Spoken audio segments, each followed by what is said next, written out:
Jews began to settle in this piece of land that we know of as Israel today around the 1300 BCs, and the people that they had to contend with for the resources were known as the Canaanites. Now, there's a lot of debate as to who the Canaanites actually were. Some people say that they were the Phoenicians, but keep in mind that the Phoenicians were also a mishmash of cultures, kind of like the United States. There is also another theory by several historians that the Jews were also a Canaanite tribe, and that their culture just evolved to a point where they were able to subjugate everybody else. That's why some definitions of the word Canaanite are the humiliated ones. If you want a reference for how the Jews dealt with the Canaanites being on the land that God gave them, here is Deuteronomy 20 verse 16. You could find this in any Christian Bible, also the Torah. However, of these people's cities, which the Lord your God gives you as an inheritance, you shall not allow any soul to live. By the year 1020 BC, the Jewish monarchy was established, and they had complete and total control of the land that we know of as Israel today. But by 930 BC, it was divided into the kingdom of Israel and that of Judah. The division between these two kingdoms left them open to an attack by the most powerful empire at the time, the Assyrians. By 722 BC, both Israel and Judah fell under their might. This was one of the first expulsions of Jews from their homeland into what was known as the Neo-Assyrian Empire. Yet the Assyrians, as unbeatable as they were, met their defeat at the hands of the Babylonians at the Battle of Nineveh in 612 BC. And you would figure, since the Babylonians defeated the oppressors of the Jews would be free, but that did not happen. By 586 BC, the Jews were conquered and enslaved by those Babylonians, and thousands of Jews made their first diaspora. Some traveled west to what we know of as Iraq, some went up north to Lebanon, even some of the borders of Turkey. 50 years later, in 538 BC, the Jews were freed and allowed to go back to their homeland due to the Persian king Cyrus the Great conquering the Babylonians and ending their rule and subjugation of these people. Now, we're about to approach the Hellenistic era, and there's something you need to know about this part of the world. Israel, Lebanon, Western Syria, it's known as the Levant. It is one of the most important pieces of land in the Mediterranean because you could see it connects Africa with Egypt, Asia to the east, and technically Turkey, which is a gateway to Europe. So it connects 3 continents together. 333 BC, Alexander the Great conquered the entirety of the Levant,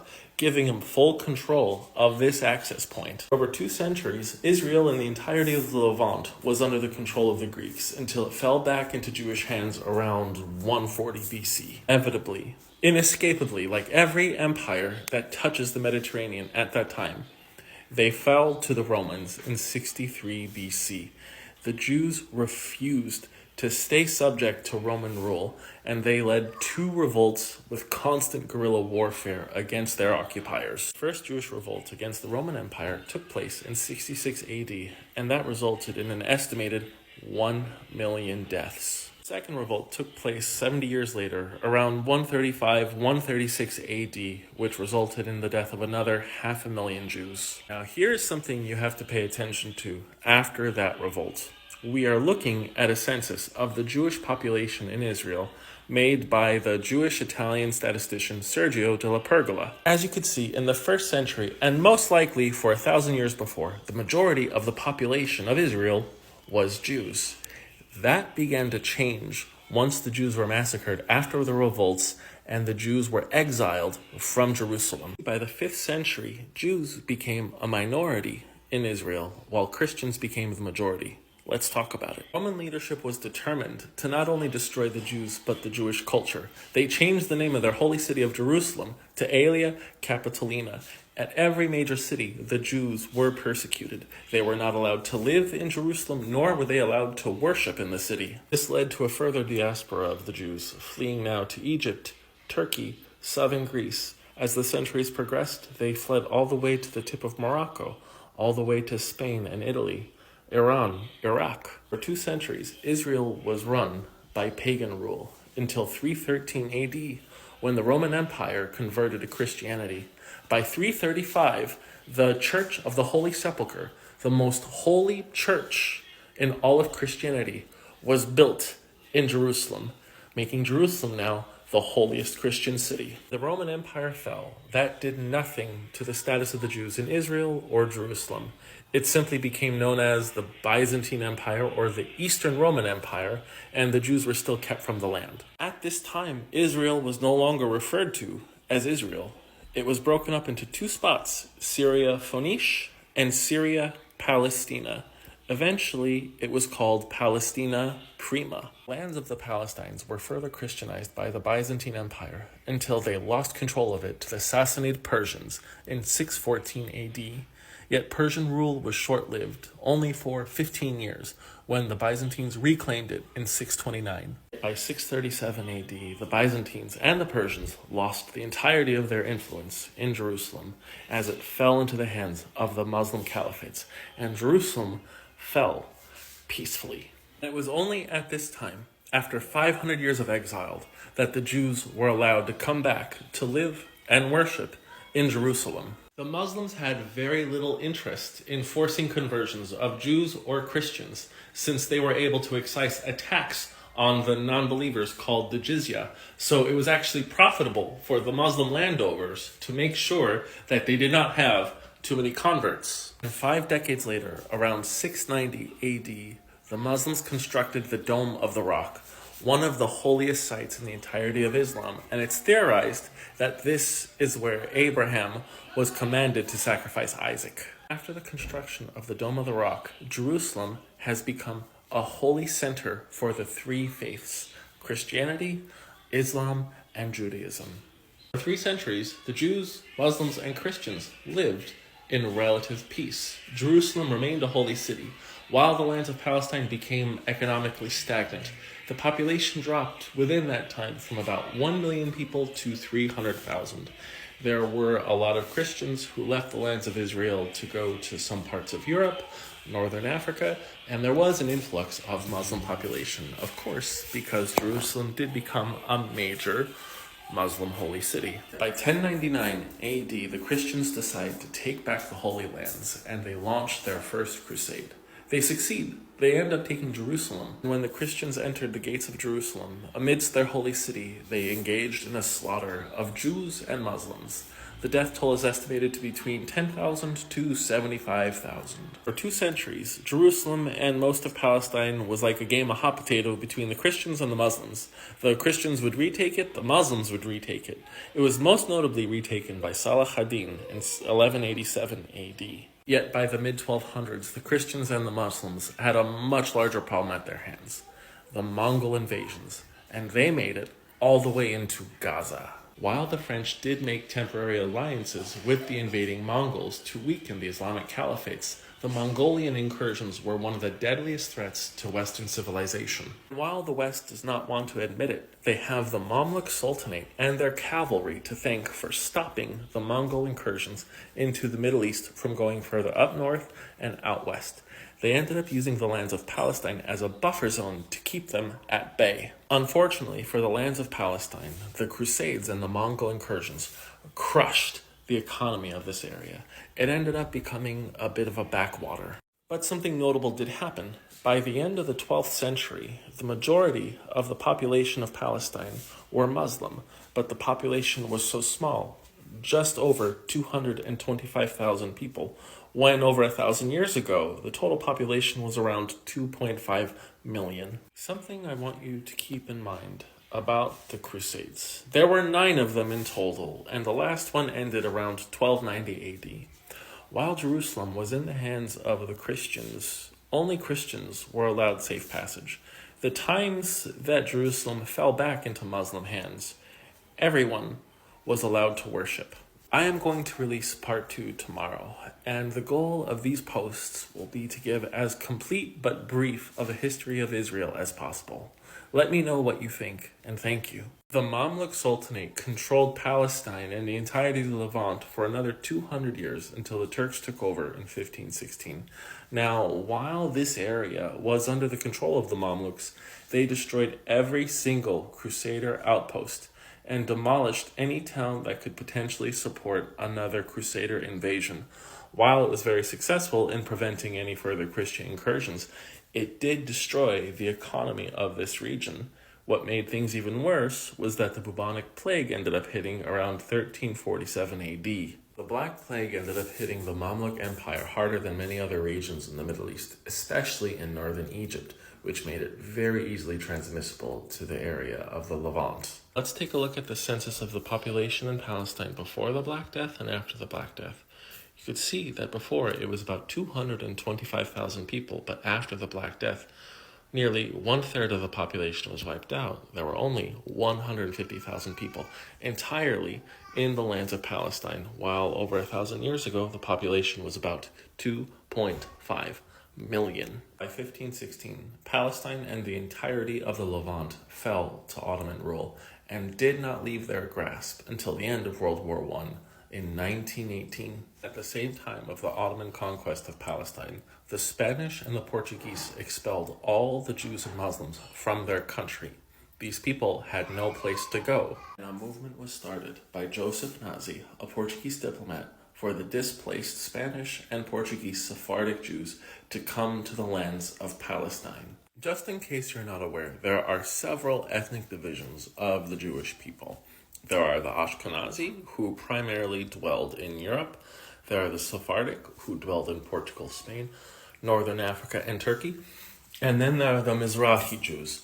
That is just the term for all of the Jews that fled east. Saudi Arabia, Iraq, Iran, some parts of the former Soviet Republic, even some parts of northwestern India. There is a large Jewish population also in Ethiopia, in eastern India, and even in China, the Kaifeng Jews. Now, this is quite significant. Going back to the census, you can see that by 1533, they had some way of measuring the actual numbers of the population of Palestine.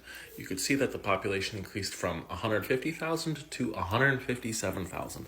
And even though the Ottomans were not known for their economic ingenuity, they were more known for conquest and other kinds of brutality, the region of Palestine began to flourish at the influx of this new Jewish and Muslim population. At this point of time, most of these Sephardic settlements were located in the town of Tiberias and the surrounding regions. And something you must keep in mind is that Jerusalem, the holy city for the three faiths of Judaism, Islam, and Christianity, was relatively peaceful. It was said that you could find a church, a synagogue, and a mosque on the same block, and nobody was fighting over who got to go where.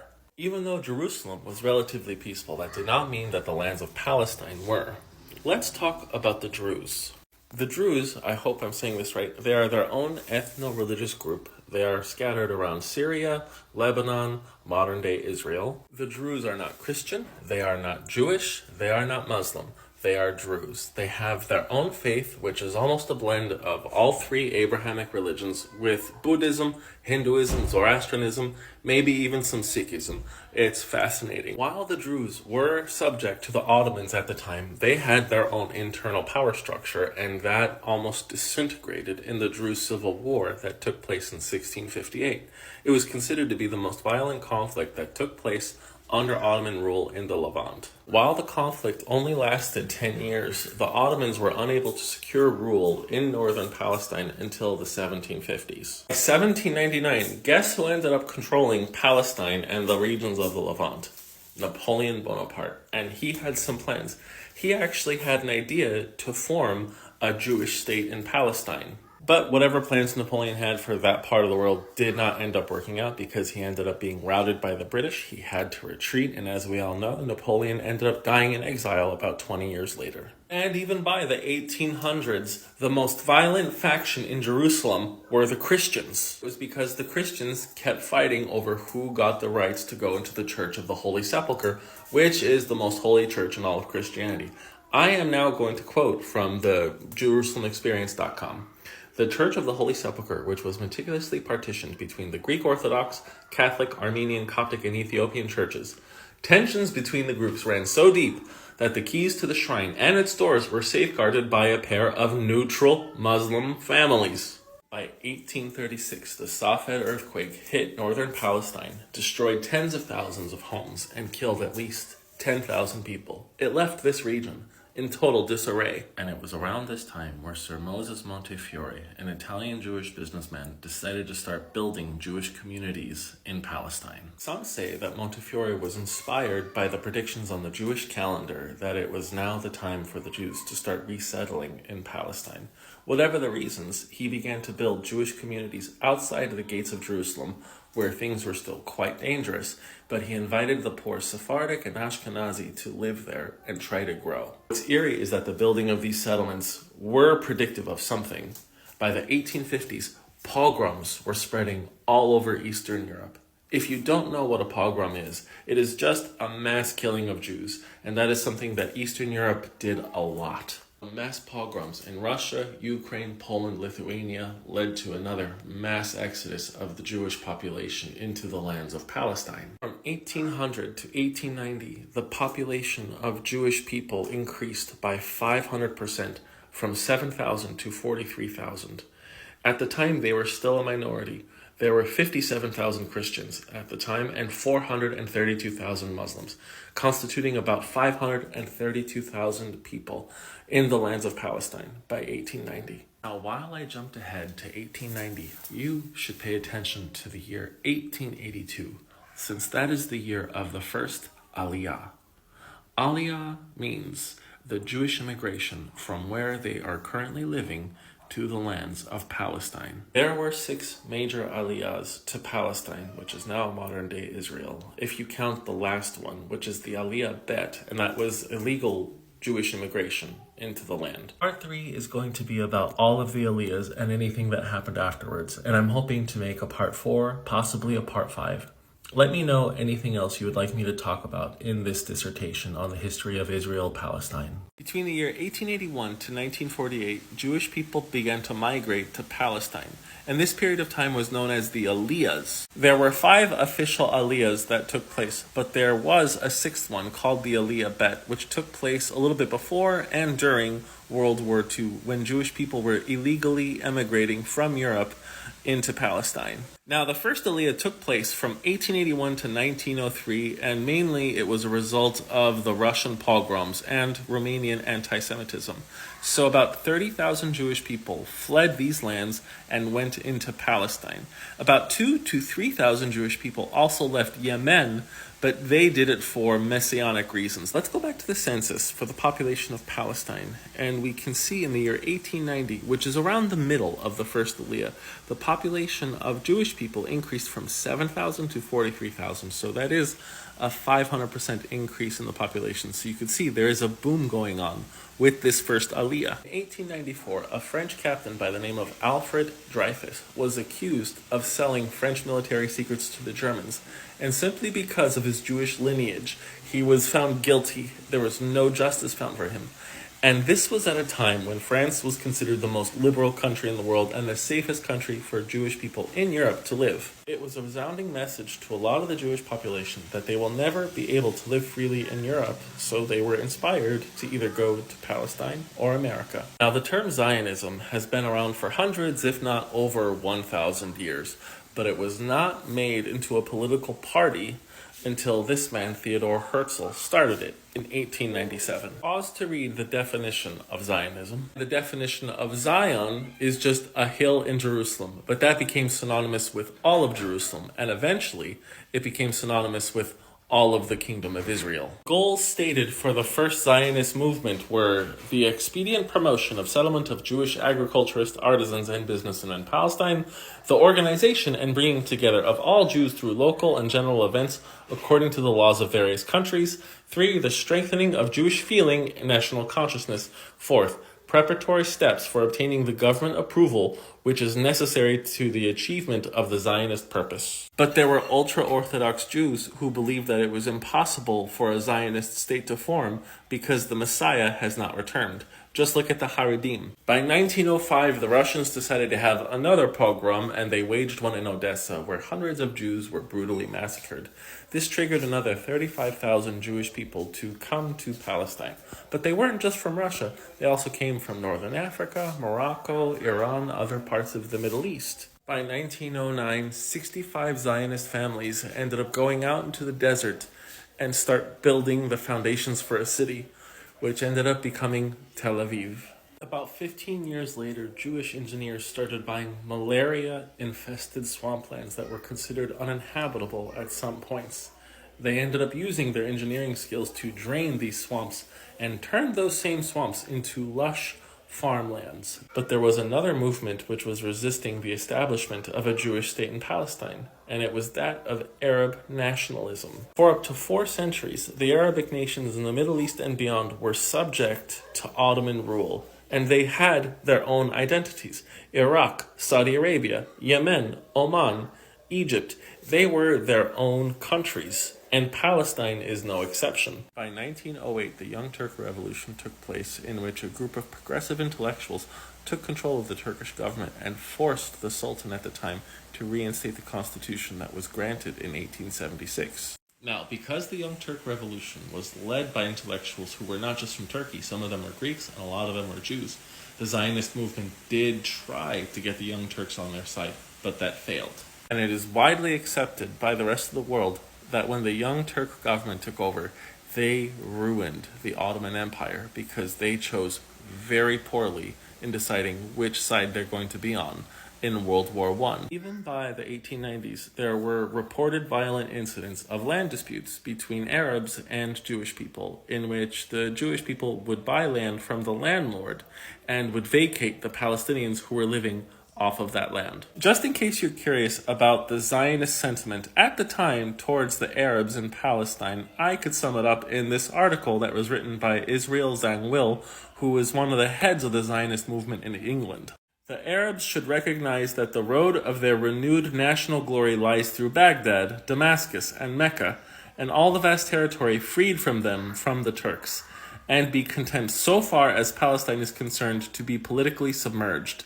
The powers which freed it and them have surely the right to ask them not to grudge the petty strip necessary for the renaissance of a still more downtrodden people. And then World War I happens, which at that time is the bloodiest war in human history. World War I was fought between the Axis powers, which were Germany, the Austro-Hungarian Empire, and the Ottoman Empire, versus the Allies, who were the British Empire, the French, and the Russians, eventually the United States. Because Palestine was in the Ottoman Empire, and the Ottoman Empire was allied with the Germans, the Allies in England, France, and Russia thought that the Jewish people were going to be on the Axis powers' side. There were about 500,000 Jewish people serving in the Russian military, but that made Tsar Nicholas over here think that he just had a fifth German column that would just destroy Russia from within. The Americans felt the same way. Of course, the French and British did as well. In 1916, in the middle of World War I, the British and French secretly met and formed the Sykes-Picot Agreement, deciding who would get what in the Middle East after the conclusion of World War I. Pause to read how this land was distributed and try to understand how it is leading to a lot of the global instability today. Note that in this agreement, Palestine would be under British, French, and Russian protection.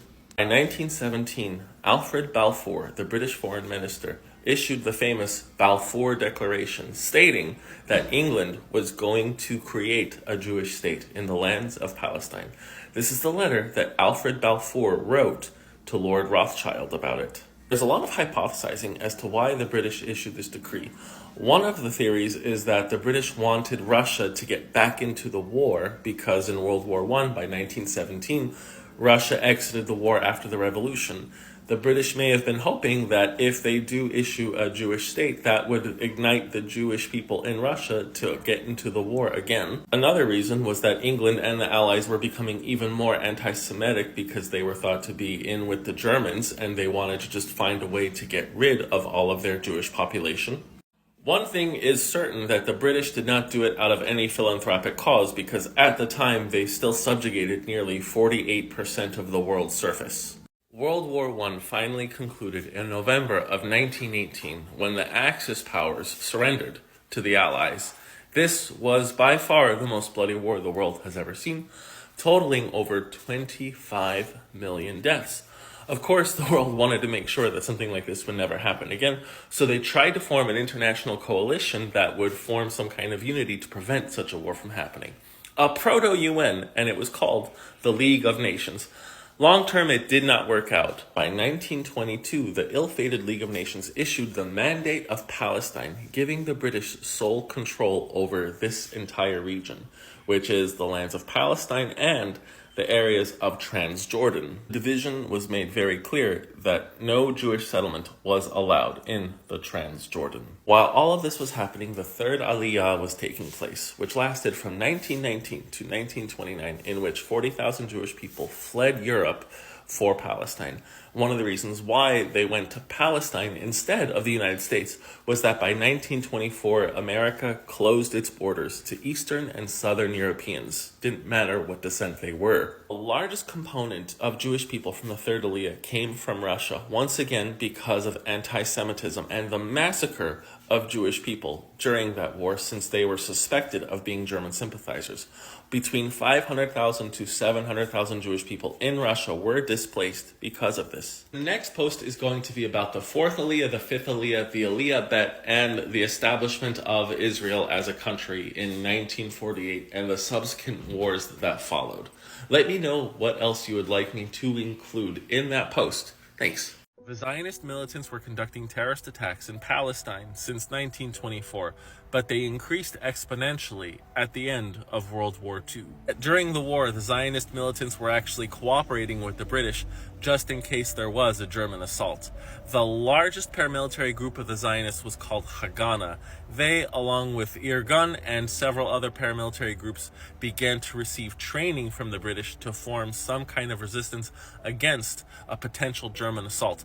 But not every Zionist group was in cooperation. The Lehi definitely refused any cooperation with the British, since they wanted the British out by any means necessary. In fact, Haganah, which had the largest amount of influence in the Zionist paramilitary groups, started helping the British hunt for non-cooperative Zionist factions. They even started going after Irgun. When Irgun realized that the Allies were going to win World War II, they started attacking the British again. But Haganah actually helped the British stop Irgun. And this period of time between 1944 to 1945 was called hunting season. They didn't actually kill each other. The Haganah just helped imprison Irgun until the war ended. But after World War II concluded in the middle of 1945, the British made it very clear that they were not going to ease the limitation of Jewish immigration into Palestine, and they were not in any rush to create a Jewish state in those lands. Then Irgun, Haganah, Lehi, and several other Zionist militant groups joined together and started committing wave after wave of terrorist attacks against Arabs and the British. Now keep this in mind. The Zionist paramilitary groups were trained by the British military, which meant that these Zionists were able to fight a modern war.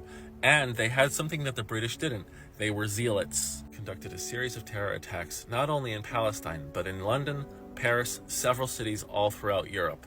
But the most notorious terrorist attack was the bombing of the King David Hotel. In July of 1946, Irgun, a then-known terrorist group, and eventually recognized as a terrorist group by the United Nations, bombed the British headquarters for mandated Palestine. 91 people in total were killed, 28 British citizens, 41 Arabs, 17 Jews, and one of many other nationalities. This bombing sparked outrage throughout the international community, even amongst the Zionists. Ben-Gurion, one of the founders of the Israeli government, called Irgun, after this bombing, called them the enemy of the Jewish people. Chaim Weizmann, who ended up becoming the first president of Israel, who was at the time the president of the World Zionist Organization, said this when he heard of the bombing: "I can't help feeling proud of our boys. If only it had been a German headquarters, they would have gotten the Victoria Cross." As a result, the British military began to limit the civil liberties of Jewish people in Palestine, since they were so heavily linked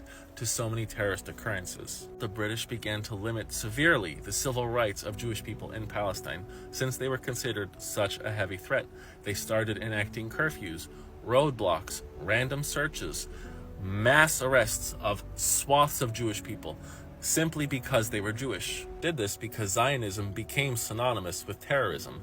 Anti-Semitism, which was dying down near the end of World War II, began to spring its ugly head all over the West because of these brutal terrorist attacks. As the Zionist terror attacks kept coming, the Palestinian population also kept voicing their discontent against not only Zionism, but the British occupation.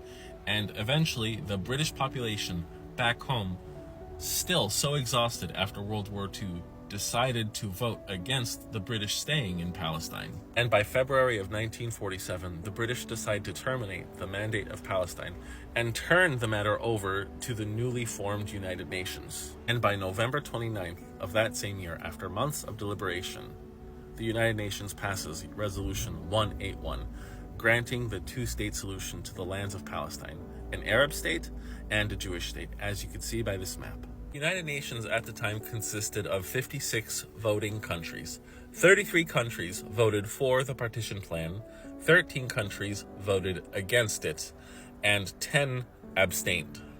The Arab state and the Jewish state would, of course, both be independent, self-governing, but Jerusalem would be held by an international community to avoid conflict between these two factions. Immigration into the Jewish state would, of course, no longer be restricted. Now, while Proposition 181 did bring joy to millions of Zionists who simply just wanted a Jewish state, it brought a lot of discontent to the hardline Zionists who wanted the entirety of Palestine. This also sparked a great deal of outrage, not just from Palestinians, but from the entire Arab world. Under the United Nations partition plan, Arabs and Jewish people living in the Jewish state would be granted citizenship to that Jewish state, and Arabs and Jews in the Arab state would be granted citizenship in the Arab state. The table we're looking at right now is the population distribution for the United Nations partition plan of Palestine. Now you can see for the population of Jews, there would be about 10,000 of them in the Arab state, while there would be about 725,000 Arabs in the Arab state. So the Jewish people would be a small minority. But now if you look at the Jewish state, there'd be a population of about 500,000 Jews, yet a population of 407,000 Arabs, which means that there was a very large Arab minority within the Jewish state. So it was essential, according to the United Nations plan, that the Arabs had citizenship, that they had their basic civil rights protected. Within the city of Jerusalem, the population was 50-50, so that would not have been much of a big deal. To understand the Arab sentiment of the creation of a Jewish state in Palestine, I will just tell you the quote from Abdul Rahman Azab, the Arab League's first Secretary General. The establishment of a Jewish state would lead to a war of extermination and momentous massacre, which will be spoken of like the Mongolian massacre of the Crusades. He and many other leaders in the Arab world were certain that they would be able to eliminate a Jewish state upon its creation because they had overwhelming numbers supporting them. Within 24 hours of the passage of the UN partition plan for Palestine, a bus in the city of Fallujah was attacked by an Arabic mob containing 21 people and killing 7 Jewish people. A following attack occurred later on that day in which 2 Jews were killed. This led to a Jewish retaliation against that attack, and the emergence of the Israeli-Palestinian civil war took place. Now, there are reports saying that the Fallujah bus attack was not against the UN partition plan, that it was in fact a retaliatory attack against an earlier Zionist attack that took place 2 weeks prior. But we will never know. Either way, it was horrendous timing because the Zionist retaliation was brutal. Now, while the Israeli-Palestinian civil war was taking place, the British troops under the Mandate were still there. They did not leave until May of 1948. But even though there was a strong British military presence there, they did nothing to stop the violence. By May 14th, 1948, the Mandate of Palestine were no more. The last of the British troops left, and the Zionists declared their land, Israel. Within 24 hours of that day, the United States and the Soviet Union both recognized Israel's existence as a state. Shortly after that, the entire Arab League attacked Israel all at once. Egypt, Jordan, Syria, Iraq, and Lebanon, along with the Muslim Brotherhood, all attacked Israel to eliminate it from the map. The Muslim Brotherhood is an Islamic, non-secular organization founded in Egypt in 1928. When it was first built, it was meant to spread charity and education in defiance to British subjugation. But as the decades went by, it became more Islamic militant. Even though Israel was attacked from all sides with overwhelming force, they defeated each and every single one of their invaders. By the middle of 1949, each of those countries signed an armistice agreement to not attack Israel for the time being. The end result of the Israeli-Arab Civil War was that the land that was going to be promised to the Arabs shrunk from this region in the Arab state down to this, less than 40% of what the UN partition would have granted them. As a result of Israel conquering the Palestinian lands, over 750,000 of them were displaced. Within 1 year, Jordan annexed the West Bank into their land and Egypt took the Gaza Strip. Over 1 million Jewish people were expelled from their lands in Iraq, Iran, Syria, all over the Arab world. A lot of them ended up coming to Israel. Upon the establishment of the State of Israel from 1948 to 1951, the population of Jewish people in that area doubled. The next part of the series will most likely cover the Suez Crisis, the Six-Day War, and the Yom Kippur War. Sorry that this one took so long. Thank you. In 1891, the Jewish Colonization Association was formed with the intent of bringing Jewish people from all over the world into Argentina. But within 5 to 10 years, that interest went from Argentina to the lands of Palestine. By 1914, the Palestine Jewish Colonization Association was formed for the same reasons. These were the two largest companies that held Palestinian lands at the time. And the reason why the vast majority of purchases of Palestinian land were done by associations was because the Ottoman Empire forbade most of the sales of Palestinian land to Jewish people. And the few land purchases that Jewish people were able to make during the Ottoman Empire before they fell in 1918 were pieces of land that were considered uninhabitable because of poor soil or they were sparsely populated. Unfortunately, the earliest map I could find of Jewish land purchases dates back only to 1940. But you could see the vast bulk of the land that was bought was along the coast here, which was sparsely populated land. Jerusalem, Hebron, all the other very populous great cities, they are over here by the West Bank. In 1922, the population of mandated Palestine was 752,000 people, with 84,000 Jewish, 71,000 Christian, and 589,000 Muslims.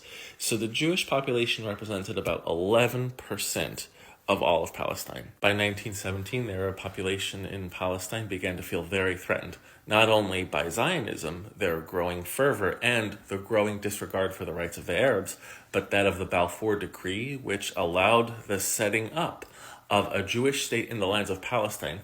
While that decree did say that the rights of non-Jews must be protected, the decree did not state which non-Jews had their rights which would be protected. By 1920, a minor riot broke out in Jerusalem between Arabs and Jews, but by 1921, the Jaffa riots occurred and they were far worse. In Jaffa's city center, Jewish communists started fighting Jewish socialists. Both were armed, and when Arabs got wind of this violent dispute, they were misinformed into thinking that this was an armed Jewish attack against the Arab population. And unfortunately, the Arabs responded in kind. They massacred dozens of Jewish people, and dozens of Arabs were massacred as well. In that same year, the Zionists formed their own paramilitary group called Haggadah, where initially they were meant to protect Jewish settlements against any kind of violence, but they ended up carrying out executions, assassinations, and mass slaughter against the Arab population. In 1924, Haggadah assassinated Jacob Israel Dahan, a Jewish lawyer, writer, journalist, and political activist who began to encourage cooperation between the Arabs.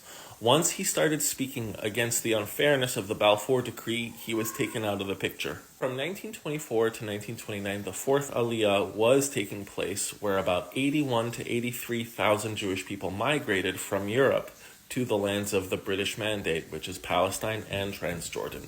By 1928, the British gave up Transjordan and they allowed them to be their own independent state, ruled by their own Jordanian king. Before we go any further, you should know something about the Wailing Wall. It is the last wall left of the Second Temple of Jerusalem after it was destroyed over 1,000 years ago by the Romans. The Wailing Wall may be the holiest center for Jewish people in the world, and it is located on the Temple Mount, which also holds the most holy Christian church, the Church of the Holy Sepulchre, and the Dome of the Rock, one of Islam's most holy centers as well. And on August 15th, 1929, the Wailing Wall Committee, a fervent Zionist group, marched to the Wailing Wall with 300 demonstrators. They then claimed the Wailing Wall as theirs. They raised the Zionist flag, and some reports go that they were harassing Muslim families around the wall. This was viewed not only as a provocation, but a desecration upon something most holy to the Muslim world. Within 2 days, riots all over Palestine erupted, in which hundreds of Jews and Muslims were killed. The Zionists began to heavily militarize. They formed another paramilitary group called Irgun, which eventually was deemed a terrorist organization by the United Nations. While all of this was happening, the fifth Aliyah was taking place, which lasted from 1929 to 1939, which saw an influx of 300,000 Jewish people from the east, way in Asia, but also in Central Europe, especially from Germany, since Hitler came to power and anti-Semitism was at its highest. By 1931, the population of Mandated Palestine was 1,033,000 people. There were 175,000 Jewish people there, 89,000 Christians, and 760,000 Muslims. Around this time, the people of Iraq won their independence from colonial rule, and the same happened for Syria against the French in 1936. So the idea of Arab independence wasn't just something abstract, it was something that was possible, and that is what the Palestinians wanted. In April of 1936, tens of thousands of Arab workers all over Mandated Palestine launched a strike where they would not work unless they were granted independence. This lasted for 6 months, but the British were able to finally break the strike. Unfortunately, later on that year, the Palestinians saw violence as their only recourse, and they began to fight, not only against the British occupiers, but against the Zionists. About 600 Jewish people were killed, maybe 300 to 500 British troops were killed, but over 6,000 Palestinian Arabs were killed. Hundreds were executed by hanging. While this was happening in Mandated Palestine, the Germans were keeping hundreds of thousands of Jewish people in concentration camps. The Jews were trying to escape the land because they knew they were not safe. Between 1933 and 1945, there were 44,000 of these camps built all across Europe. People debate as to how many people died in these camps. Some say it was 5 million, some people say it was 6 or 7 million. What we do know for a fact is that 25% of those people killed in the camps were children. Unfortunately for the Jewish population in Germany and all of Europe, they were not able to flee their lands to go to Mandated Palestine, because after the Arab revolts ended in 1939, the British released the White Paper. The British White Paper did not allow Jewish people to buy land in Mandated Palestine in 95% of the area, and only 15,000 Jewish people a year could migrate there for 5 years. The Arabs wanted nothing to do with the White Paper. They rejected it wholeheartedly, while the Zionists started bombing and attacking British civil service centers in Mandated Palestine. But none of the protests did anything to stop this White Paper as being the policy method for Mandated Palestine until the British left in 1948. While the Fifth Aliyah ended in 1939 as a result of the British White Paper, the Sixth Aliyah, also known as the Aliyah Bet, began, in which Jewish people illegally emigrated from Europe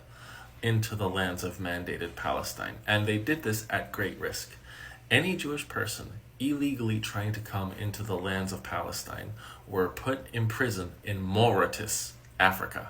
We all know that World War II lasted from 1939 to 1945. We know the effect it had on the Jewish population, but what most people don't know is that the Arab world was actually highly aligned with a lot of Hitler's views. Nazi Germany was against the French and the British. That was enough to earn the Arab world's support. He was also a raging anti-communist, which the Arabs loved. Most importantly to the Arab world, especially the Arabs in Palestine, is that Hitler was anti-Zionist. So a lot of cooperation was actually happening between the Arab world and Hitler during this time. Throughout the course of World War II, 1.5 million Jewish people served to fight the Axis powers, which is one of the reasons why Italy kept bombing Tel Aviv and the neighboring cities almost every single day. August of 1945, the United States dropped the bomb on Hiroshima and Nagasaki, successfully ending World War II and terrifying the rest of the world into not even thinking about trying to start another one for quite some time. In 1947, there were 630,000 Jewish people in mandated Palestine. That is about 1/3 of the population. So even though the British White Paper was meant to keep out Jewish immigration and made it illegal, they were still doing it. Within 1 year of World War II ending, the Zionists started launching terrorist attacks against British military and civil infrastructure all over mandated Palestine. The Zionists began orchestrating coordinated attacks, like the Night of the Bridges, where they took out 10 out of 11 British routes used to go into Palestine at the same time, successfully. The second and most famous terrorist act of the Zionists was destroying the King David Hotel, which was one of the British main military headquarters in that region. Part 5 will include the formation of the State of Israel, the Six-Day War, the Yom Kippur War, and anything else I could fit.